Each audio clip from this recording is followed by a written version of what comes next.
here at the 2016 SHOT Show in Las Vegas. It's really an honor here to have Taya Kyle here. Taya, it's so good to see you. You know, you walk through this SHOT Show, and the people, like as you were coming here to our set, you're stopped like every 5 feet. People just want your picture, they want to talk to you. But you were recently part of the CNN town hall on guns, and you asked the first question of the president, so I'm sure a lot of people who didn't know who you were now know who you were. You know, the power of CNN, of course. Did you get mostly a positive or a negative reaction from people who've never heard of you before? That's a good question. I haven't, if they felt negatively, and I'm sure there are plenty who did, I haven't heard from them, and I don't know if it's because I'm not out there looking for the negative comments necessarily, right. or if it's because the people who feel negatively haven't wanted to necessarily come up and talk to me. Yeah. I did get, right after the show was over, there were some people who came up and very respectfully, were very kind, but kind of told me their views on their loved one that had died, and that they felt maybe a different form of background check would have helped more, and they were open to having a small dialogue about it, and I was glad for that, because I think that's part of the problem, is that there isn't enough respectful dialogue of both anybody's opinion. Can we not just talk about it and not be hateful about it? Yeah. You know, you're here at the shooting industry trade show. Your husband was associated with shooting, of course, American Sniper. He was killed by a gun that is represented here at the show. Do women and people go up to you and say, how can you support an industry that led to the death of your husband? And what do you say back to them? Well, it's an interesting thing. Like, you know, as you said, a gun that killed my husband, right? It wasn't the gun. Right. And it was the person. And I know that sometimes people feel like that's a trite difference, but I've gone over and over it in my mind, and I think you do that anytime you lose somebody you love. And I think the Chris's and Chad's case, Chad was killed with Chris, is a little bit different in that this is a person who was an armor. The murderer was an armor in the military. He had access to guns all the time and never killed anyone. When he got out and started making different life decisions, and I think from what I heard in the trial, it's my opinion, he was enabled a lot and has been seen as the victim a lot. But the biggest thing was that he got out of a lot of trouble by claiming PTSD. And the police would say, okay, well, let's take you to a mental facility instead of taking you to jail. And then they would. In the mental facility, they didn't see any PTSD. What they saw was something other than psychosis, which is kind of a term for drug use.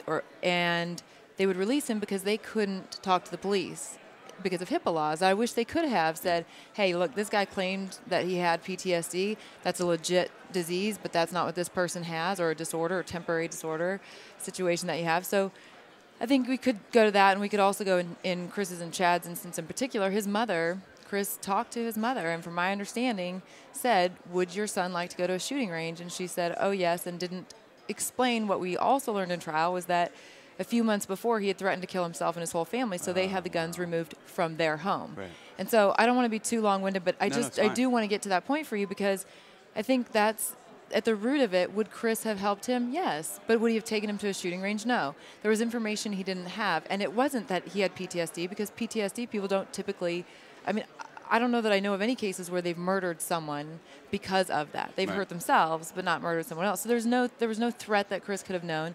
I can also tell you that this person, and I think this is true of a lot of people who murder, that it's not as often a crime of passion. This person thought about killing Chris and Chad on the drive down. He didn't do it because he didn't want to get hurt. At least that's what he said in some of the testimony. And so he waited until their guns were empty. He waited until they weren't looking, right? And so I think that if you boil that all down into all of these situations, how do we identify the person who has the ability to murder? Because the gun owners I know, and I know quite a few of them, the human heart is not built to murder.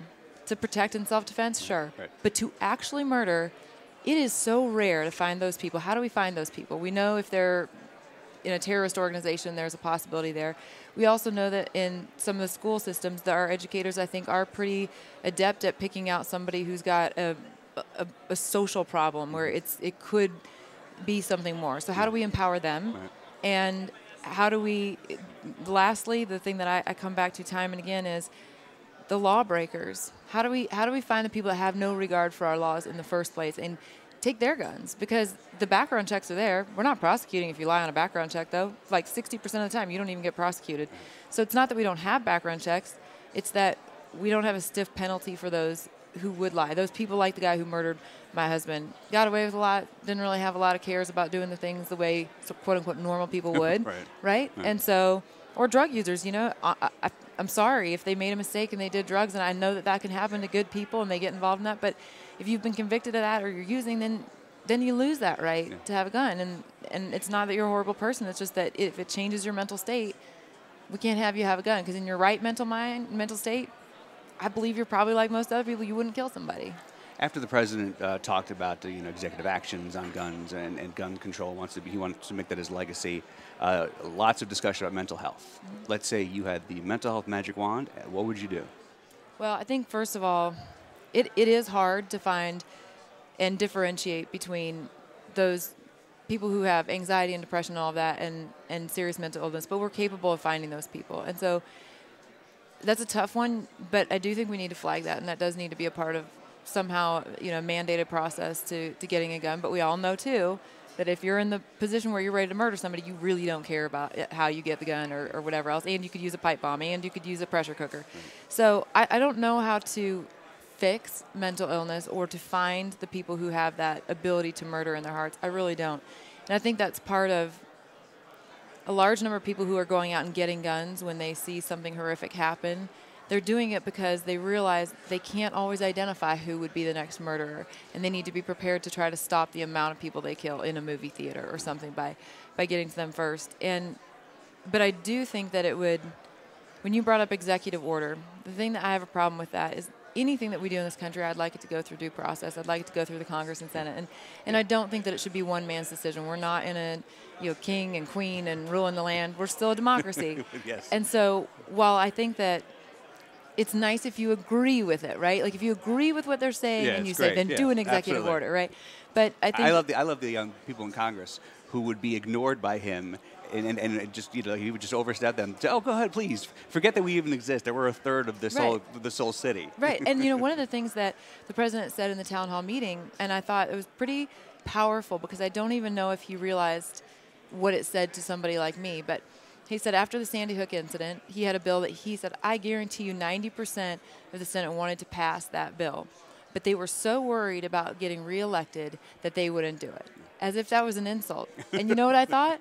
They're supposed to be worried about. They're supposed to be representing their constituents. You think? We would hope that in a point where they're about to vote, they don't vote their conscience, they vote the people they're supposed to represent's conscience. Right. But the fact that he said that, it made perfect sense to him, told me that that's kind of a dangerous place that a lot of our legislators are in, is that they think that it should be their conscience that they're voting instead of the people's conscience that they represent. So executive order, that's tough, and I don't want to get into too much of a controversial place, but I do think that some people who say, yes, President, do an executive order to pass these laws on guns, maybe they don't understand that a lot of those laws are already in existence and just haven't been prosecuted. But would they feel the same way if it was something they felt really passionate about? And if I'm really to be stereotypical and I'm to think if you were going to liberal, conservative, whatever, and I mean, if it was another controversial issue, abortion, pro-life, something like that comes up in political debates, would they also support a president who came in and did an executive order to outlaw abortion? And I'm not saying God forbid, I hope no president ever does that. Right. And I hope that we don't lose our freedoms. And that goes for the freedom for somebody, if they feel that they're in a position in their life where the abortion is the answer for them, I don't want them to lose their freedom either, because they're going to have their own consequences, their own answers, and their own emotional turmoil. And it's the same, I think that same philosophy should apply to people who are responsible, haven't committed a crime, and believe that they need to have a gun, whatever kind of gun they need to have. It's giving the freedom to the people to make their own decision and not outlawing those things because you personally do or don't agree with it. After your question to the president on CNN was Kimberly Corbin, and I, from watching it and from a lot of analysis, it seemed like the president was almost telling her, "Oh, miss, it's so you don't need it. You could hurt yourself with a gun. You don't need this." Were you offended? I talked to her afterwards, and of course she was seething.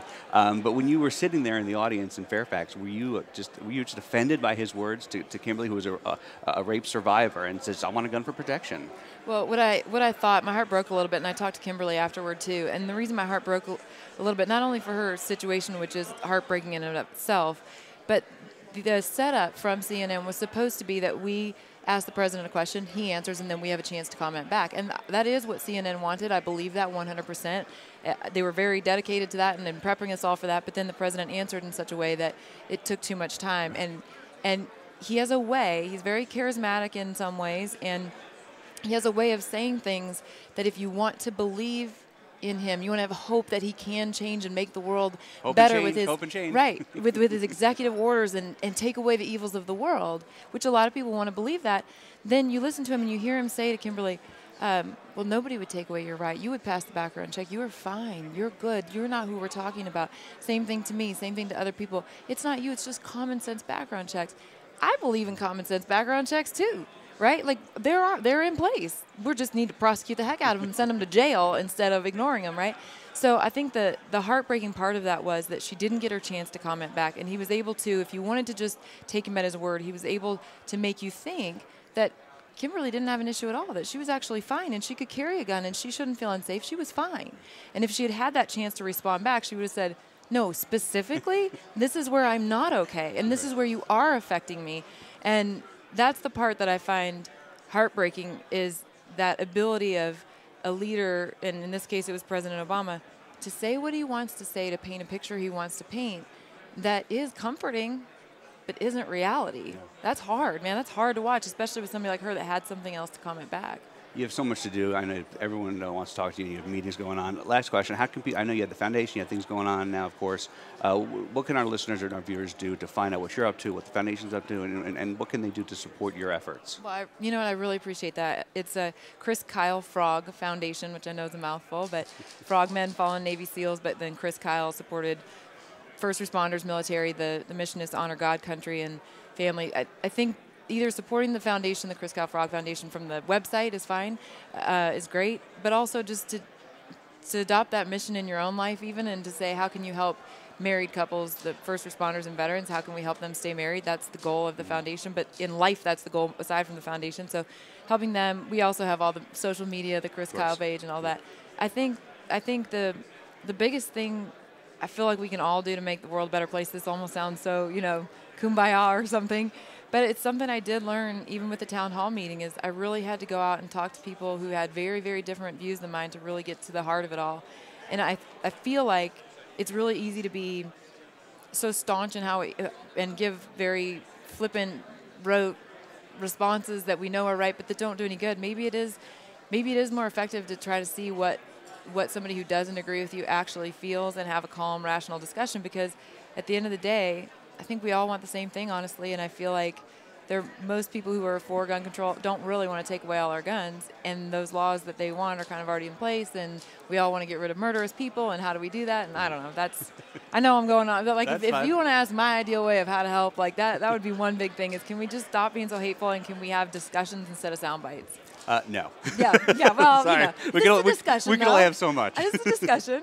Taya, 4 years ago, I interviewed your husband here at SHOT Show, and it was even before his murder. It was really one of my career highlights, and to be able to sit here and talk to you now is really it's actually an emotional thing for me, and I really am very honored I got to sit and talk to you too, because after his death, I wanted to reach out and then say I was sorry and make certain.